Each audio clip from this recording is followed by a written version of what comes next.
So let's first talk about the first common type of investor, and that is the panic seller. What we know about the panic seller is they see the market drop and they think, I've got to get out now before I lose more. Loren, why is that a problem? Well, in real time, we saw that. If we just go back just a few years, 2021 in the market was a really good year.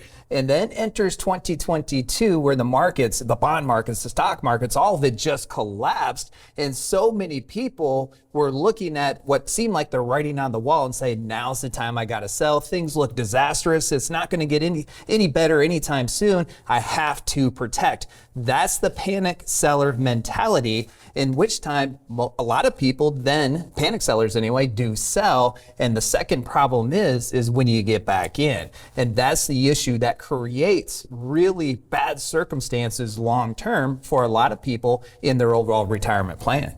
Yeah, I've heard you say it like this several times, and you have to make two right decisions, when to get out and when to get back in, and nobody has that crystal ball when to get back in. For people that did take action in 2021 and panicked, well, then in 2022, then we saw the next 2 years of really strong market years, which is a result of oftentimes we see some of that recovery soon after. So if you're making that decision, of course you're going to feel panic. This is your money, so it's okay to feel that way. It's just about trying to be intentional about any decisions you might make. So when you do make that decision to get out, now we're going to sit on the sidelines for a little bit. We've got to watch the markets perform. And now we're not sure quite when to go in. And you've got to be able to get that decision right as well. Okay, so if someone watching says, yeah, I've been there, I've done that, I've considered that. As they get towards retirement, though, the stakes are even higher if you're a panic seller. Yeah, it means that much more. You're at a different stage of life. Prior to retirement, you've been accumulating. You've got more time. At least you feel like you've got more time, even though your retirement journey is going to be a long time.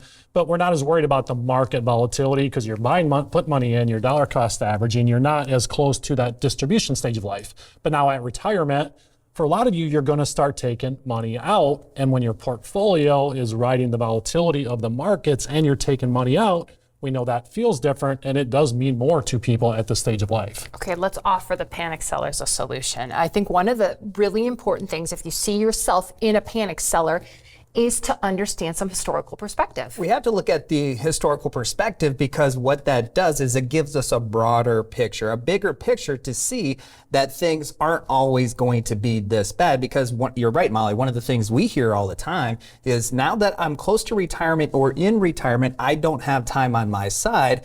But in reality, you're planning for a 20 to 30 year time frame in retirement. If we go all the way back to the late 30s, the S&P 500 has only been down 3 consecutive years in a row 2 times. We have 1939, 40, 41, and then more recently 2000, 2001, and 2002. So only 2 times over that time frame have we been through 3 consecutive years down.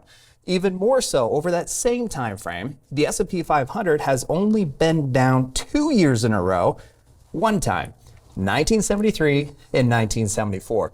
All the other times over that same time frame, the S&P 500 has only been down 1 year in a row. And over the last 2 decades, 80% of the time, the S&P 500 has been up over a calendar year. So if we look at the big historical perspective, when we're in those time frames, it feels like this is going to drag on. It feels like we don't have time on our side, but all we have to do is wait through the short period of time because brighter days are coming. And if you have a plan going into it, you have a plan when we're going through it, then eventually when we come out of it, you will be in a better position or can be in a better position than even when you went into it. But that historical perspective gives us the context when things feel dire, that things are going to get better because they always have, and it's probably not going to last as long as what it feels like. Thanks for watching. If you like this clip, check out the full episode right here. We'd love to keep you in the loop. Hit subscribe to be connected with other pre-retirees just like you who are looking for engaging and entertaining retirement strategies.